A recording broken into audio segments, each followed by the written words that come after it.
बड़ी फटकार लगा दी आज आपने। यूजीसी का मुद्दा सुप्रीम कोर्ट से स्टे मिल गई, इससे नाराज क्यों इतना? एससी एसटी ओबीसी समाज को अपने पक्ष में खड़ा करने के लिए ये केवल उसका छलावा था।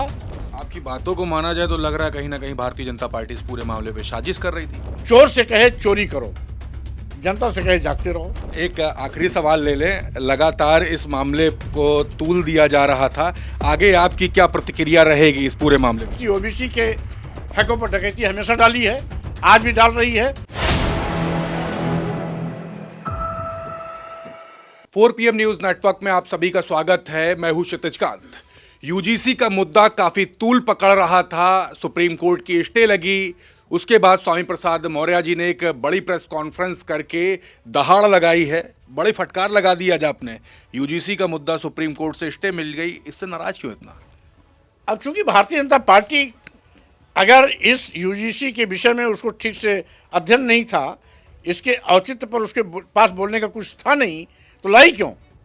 इसका मतलब है वो केवल एससी एसटी ओबीसी के वोटों को लेने के लिए, एससी एसटी ओबीसी समाज को अपने पक्ष में खड़ा करने के लिए ये केवल उसका छलावा था, धोखा था, जिस धोखे से पर्दा हट गया, भाजपा बेनकाब हो गई।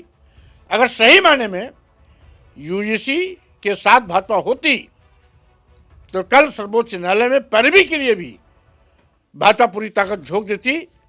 लेकिन कल भाजपा ने जिस तरीके से इस मामले की अनदेखी की, उसी का दुष्परिणाम है कि यूजीसी कानून 2026 पर स्टे लगा। आपकी बातों को माना जाए तो लग रहा है कहीं ना कहीं भारतीय जनता पार्टी इस पूरे मामले पे साजिश कर रही थी।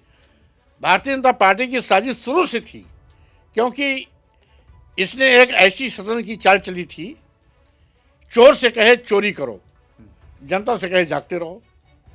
यानी जनता को सावधान करें, जागते रहो, और चोर को इशारा करें तुम चोरी करो। एससी एसटी ओबीसी को खुश करने के लिए यूजीसी 2026 का कानून ला रही थी और सवर्ण समाज को सड़क पर उतरने के लिए प्रेरित करती रही।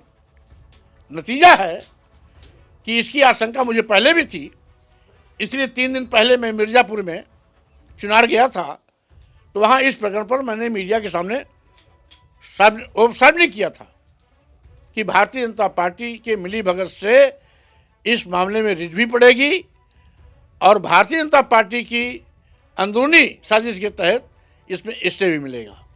आपने अपनी प्रेस कॉन्फ्रेंस के दौरान राज्यसभा सांसद का जिक्र किया, समाजवादी पार्टी से इसका भी जिक्र किया और साथ ही साथ सुप्रीम कोर्ट में बड़े वकील इसका भी जिक्र किया, नाम कहीं नहीं लिया आपने। अब इसके बाद तो क्योंकि सुप्रीम कोर्ट जाना माना वकील तो एक ही है जो समाजवादी पार्टी कोर्ट से गया, 10 नाम तो है नहीं, इसलिए नाम भी अपने आप स्पष्ट है।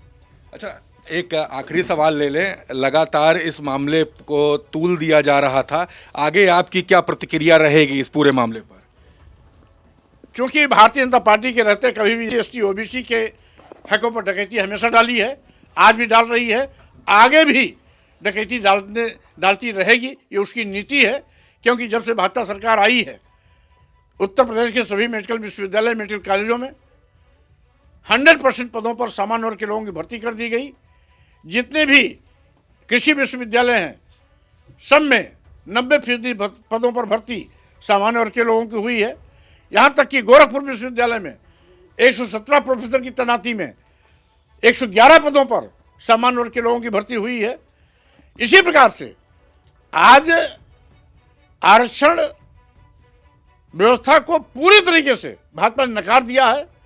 यहाँ तक कि एससी एसटी ओबीसी के लोग जनरल मेरिट से ज्यादा अंक पाने के बावजूद भी आज नॉट फाउंड सुटेबल के नाम पर विश्वविद्यालय के प्रवेश से वापस किए जा रहे हैं, सरकारी नौकरियों से वापस किए जा रहे हैं, उनकी प्रतिभा की अनदेखी की जा रही है।